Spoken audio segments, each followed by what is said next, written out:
What is a politician? What is an MHK? Are they one and the same? Let's examine that in a minute. But what persuades someone to throw him or herself in front of the lumbering juggernaut that is the general election? Perhaps it's a dream of claiming the glory of being selected, as having, in the eyes of your friends and neighbours, the right stuff of having MHK after your name. You may have been told by friends and admirers, "Have you thought of standing?" And for a moment you glimpse that short walk up the centre of the quays to take the oath, your family watching admiringly, but perhaps also with trepidation from the gallery.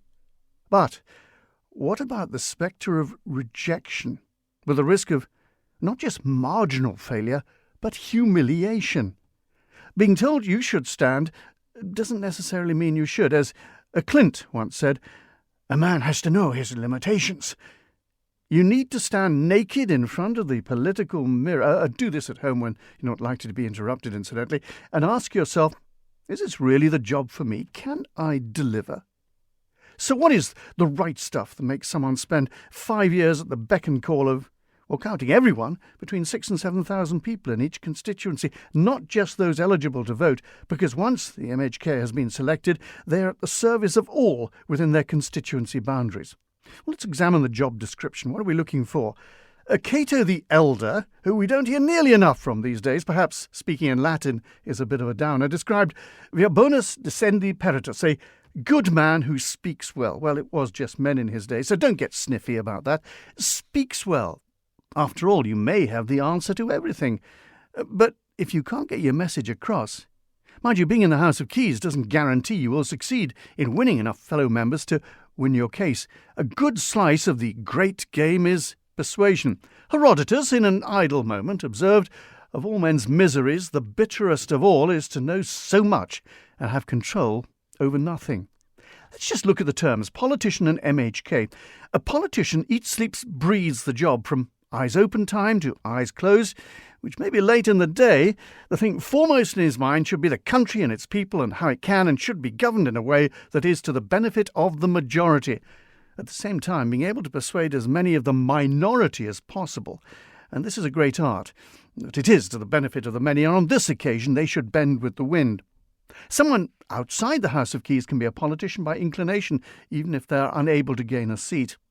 On the other hand, some may gain a seat, and then, having found those 3 initials after their name, it doesn't suddenly imbue them with the love of the game. They might wake up the day after a successful election and think, "What have I done?" And it may not get any better. You can get elected to be one of the 24 with no real qualifications, except the ability to persuade those with the power to vote that you're the right person.